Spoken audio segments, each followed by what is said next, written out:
દેશન, કુંડિયા, વડદલા અને પરવેટા ગામે રાજપૂત સમાજ ઉત્કર્ષ મંડળના આગેવાનોની શુભેચ્છા મુલાકાત. રાજપૂત સમાજના સર્વાંગી વિકાસના હેતુસર રાજપૂત સમાજ ઉત્કર્ષ મંડળના આગેવાનો દ્વારા દેશન, કુંડિયા, વડદલા તથા પરવેટા ગામોમાં શુભેચ્છા મુલાકાત સાથે બેઠકોનું આયોજન કરવામાં આવ્યું. દેશન ગામે રાજપૂત સમાજના આગેવાનો પહોંચતા ગ્રામજનો દ્વારા ઉષ્માભેર સ્વાગત કરવામાં આવ્યું. ત્યારબાદ યોજાયેલી સભામાં મંડળના ઉપપ્રમુખ શ્રી જોરાવરસિંહ ગરિયાએ સંગઠનને વધુ મજબૂત બનાવવાની સાથે ભાવિ આયોજન અંગે વિસ્તૃત ચર્ચા કરી.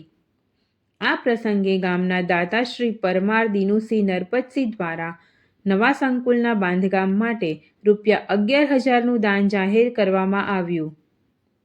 ત્યારબાદ કુંડિયા ગામે પધારેલા રાજપૂત સમાજના આગેવાનોનું મંડળના સભ્ય નટવરસિંહ સોલંકી દ્વારા સ્વાગત કરવામાં આવ્યું.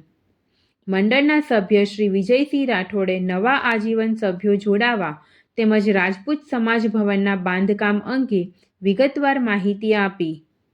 આ બાબતથી પ્રેરાઈ ઉત્સાહી ગ્રામજનો તરફથી દાતા શ્રી નટવરસિંહ ગંભરસિંહ સોલંકી તથા નયનસિંહ કરણસિંહ સોલંકી દ્વારા રૂ11,000નું યોગદાન જાહેર કરવામાં આવ્યું. ત્યારબાદ આગેવાનો વડદલા મુકામે પહોંચ્યા, જ્યાં ગામના આગેવાનો દ્વારા સ્વાગત કરી સભાનું આયોજન કરવામાં આવ્યું. પધારેલા આગેવાનો દ્વારા સમાજના વિવિધ કાર્યો અંગે માહિતી આપવામાં આવી.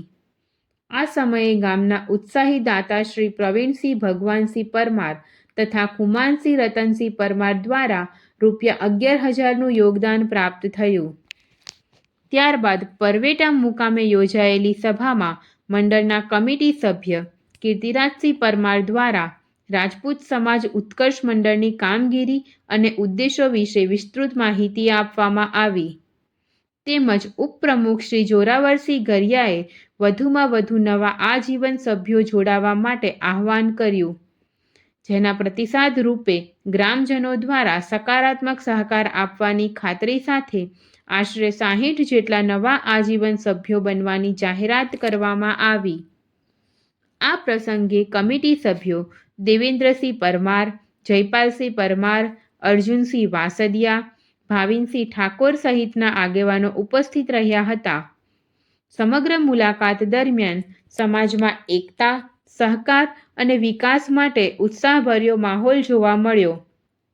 દરેક ગામોમાં મોટી સંખ્યામાં યુવાનો તથા વડીલોની ઉપસ્થિતિ નોંધપાત્ર રહી હતી. મકાનો પહેલા ખુલ્લો હતો એટલે ગાડીઓ મૂકી દેતા આપણે. આજે ઘેર ઘેર બધાના ગાડીઓ થઈ ગયા, સાધનો પુષ્કળ વધી ગયા, એટલે ત્યાં પાર્કિંગની બહુ મોટી સમસ્યા છે અને જગ્યાને હંકાળા આવે કોઈને 1000